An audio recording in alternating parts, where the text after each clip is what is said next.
Hey, welcome back everyone. It is now July 25th of 2022, and we are inching closer to Star Wars Andor, a TV show, by the way, that a large amount of fans aren't really all that excited about, yet it also has a lot of fans on the other end that are really excited about what's to come for the Andor TV series. This is Mike Zero. Make sure to subscribe if you are new to the channel for future Star Wars updates. Also, by the way guys, make sure to drop a thumbs up on this video to support the channel. I thank you also very much for the kind support. It is greatly appreciated. Now, one thing about the new Star Wars universe is that, yes, we have a lot of things coming from Star Wars Legends that are about to be made canon by both Favreau, Filoni, Lucas, and other creatives coming on board as well to actually handle Mando 3 and Mando 4. However, when it all comes down to what Favreau and Filoni are planning, for a lot of twists and turns, for a lot of revelations, and a lot of implications that are going to take place within the Mandoverse, they're taking their very sweet time with all of that to really make sure that it's going to make a lot of sense, that it's going to have a big impact emotionally on the Star Wars community, and that it really is going to be quite something unexpected. Now, with that being said, we already know that they are doing a lot of revelations with the character of Grogu, such as his true identity, his real name, his true backstory. A lot of that will be unveiled in Mandalorian Season 4. However, it doesn't stop there. There's a lot of other things that are actually at play here that Favreau and Filoni are currently planning for the Mandalorian Season 4, and exactly how it also involves Din Djarin in the Star Wars universe, and exactly what they are about to do that's essentially going to restart his entire backstory and give us a fresh new take on the character. Now, with that being said, what's really exciting is that with John and Dave now actively working on surprise reveals to be placed in both Mando 3 and 4, they are also set to reveal some big revelations in The Mandalorian Season 4 for Din Djarin in the Mando series that is truly going to reshape and restart the character's origin story and add new truths to the character's backstory. As of now, both Favreau and Filoni are working on a new twist and turn that will involve Din Djarin. Like with Grogu, they are also focused on adding in a true hidden identity for Din Djarin, and also exactly who he will become in Mando Season 4.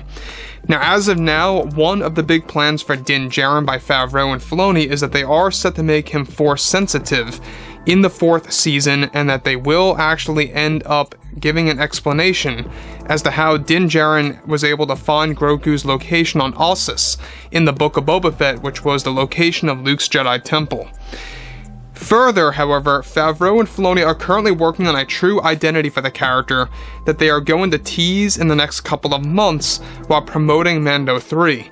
Din Djarin is said to have a big name reveal, a real name reveal, in the 4th season that Favreau and Filoni are currently exploring.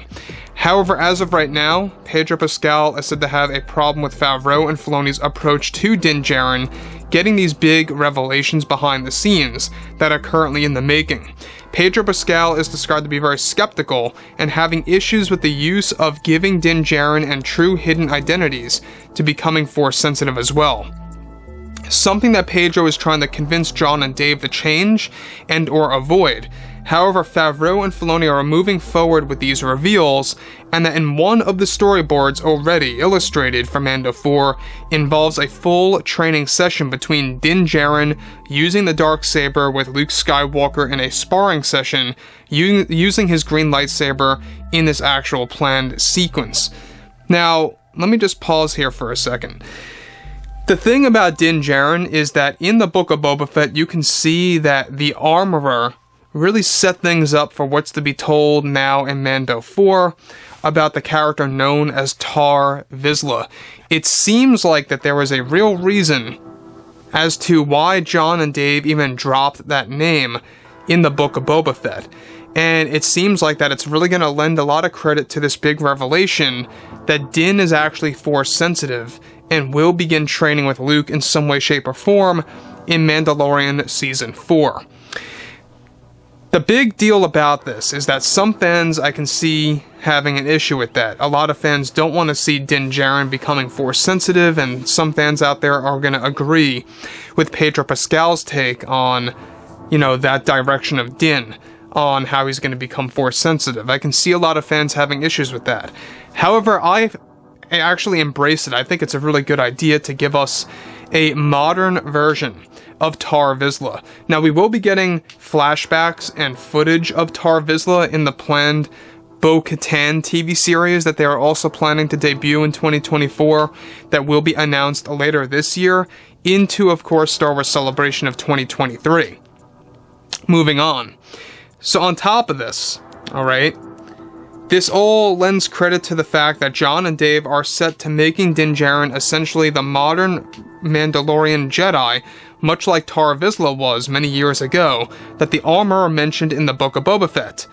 Now, Pedro Pascal is also having issues over the fact that his character is becoming more Jedi-like by overusing the dark saber in Mando 4.